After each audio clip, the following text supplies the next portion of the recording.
come a long way, but we still have a long way to go.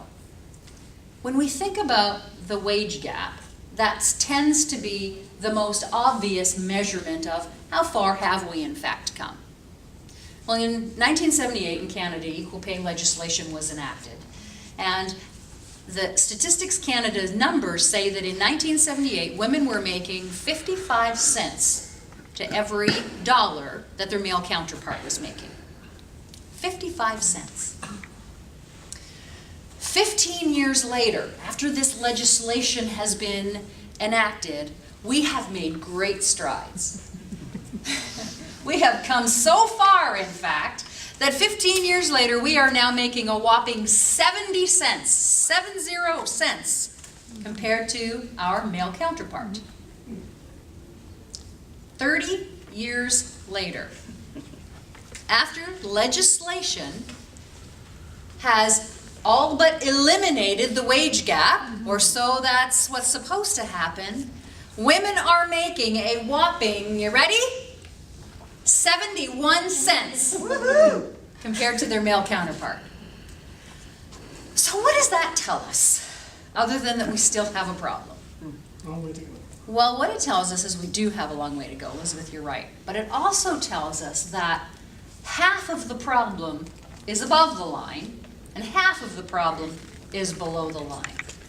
So we've legislated out any overt discrimination against women.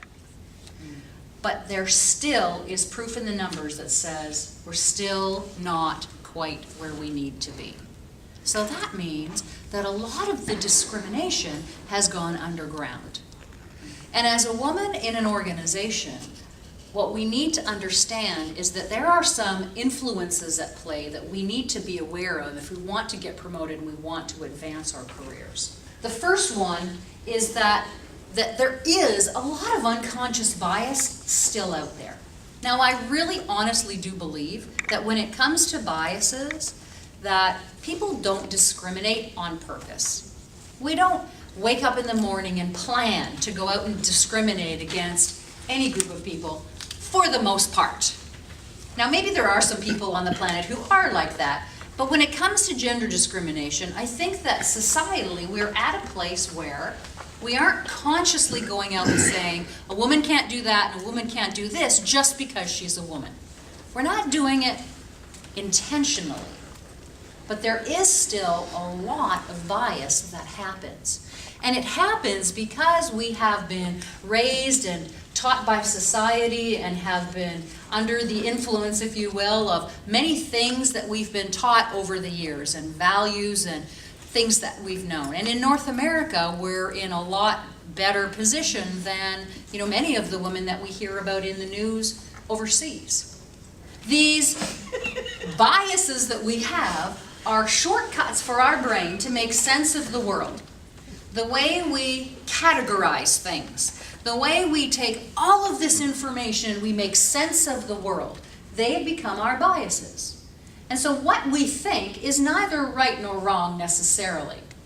When it becomes wrong is when we make decisions about somebody because of the way they look, because of the way they speak, because of the kind of job they have, because of the things that they do.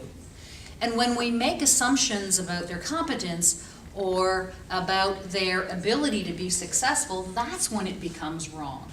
And that's what I, in my lifetime, hope to be able to raise awareness of so that we can talk about it and keep the conversation going so that we know that that's what we're doing. Because once we know that that's what we're doing, then we tend to change our behaviors, if not automatically, then very, very quickly afterwards. As far as this double bind is concerned, in the book I have a whole list of things where women are particularly in precarious situations where the double bind hits. But one of them that I talk about is any emotional display. If you've ever been in a meeting where, a man pounds his fists on the table and he raises his voice, he's heralded as this great and powerful, mighty leader. If a woman pounds her fists on the table and raises her voice, she's unstable. If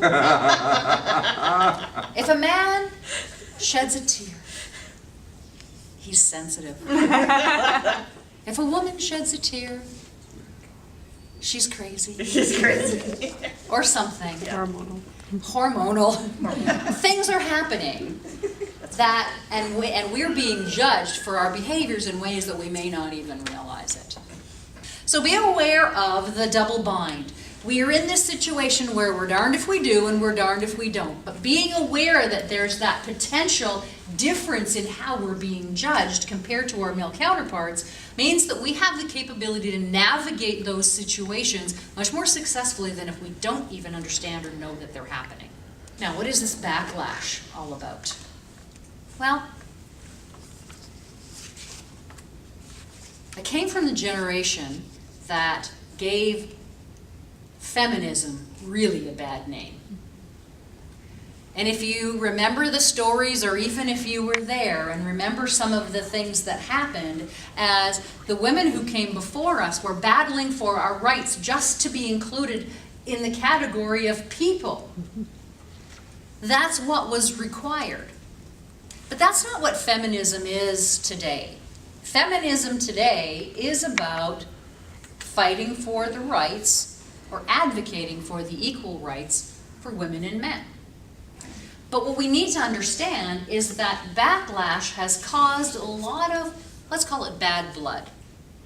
And so the people inside your organization may have preconceived notions around what equality for women really means. Because I will say that I believe that what is going on out there, men believe that equality for women is a loss for men. But equality for men is not a loss for women. So historically, the men have led all kinds of organizations, all kinds of collections of people. The men have been in charge. And then one day, along come the women who say, wait a second, we want to be leaders too. We think we have what it takes. And the women start to rise up. And all of the things around them start to change. Now, do the men sit there and think, wow, a woman is also trying to get my job. What a fabulous opportunity for me to enhance my skills. Competition is healthy. Is that what they're saying? No, that is not what they're saying. They're saying that woman is trying to steal my job, just like we cried the same blues when we thought computers were going to take away all of our jobs. It's the same thing. Because the men, imagine being a man 40, 30, 50 years ago.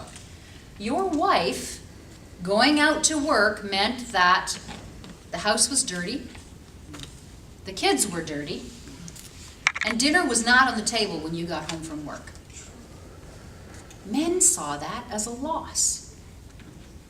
Now again, that's an extreme example, but take that thinking, take that notion, take that paradigm to a general statement to say, with so many women coming into the workforce, many men still see it as women taking their jobs. Because no longer is being good enough. Because a very talented woman, who according to studies in Switzerland is 2.5 times better than you, is coming up on your heels wanting your job. So we have this backlash that we have to fight against, and it's in the attitudes of many, many people, including some of the women that are out there. You know, oftentimes I'm asked the question, well, you know, do people like to work better for a woman leader or a man leader? And I have to admit that a lot of times the answer is women would rather work for a man. Because as a woman, historically, has been fighting and clawing her way up to the top, maybe that one position that's available, any other women coming up in that generation were seen as competition for that only one job. Which is very different than what we have today, where we see women at the top who are opening their arms and saying there's room for everybody. Let the best person win when it comes to the job. So know that we're up against some backlash. Know that we are facing this double bind, and know that these biases are absolutely at the unconscious level, but they are happening.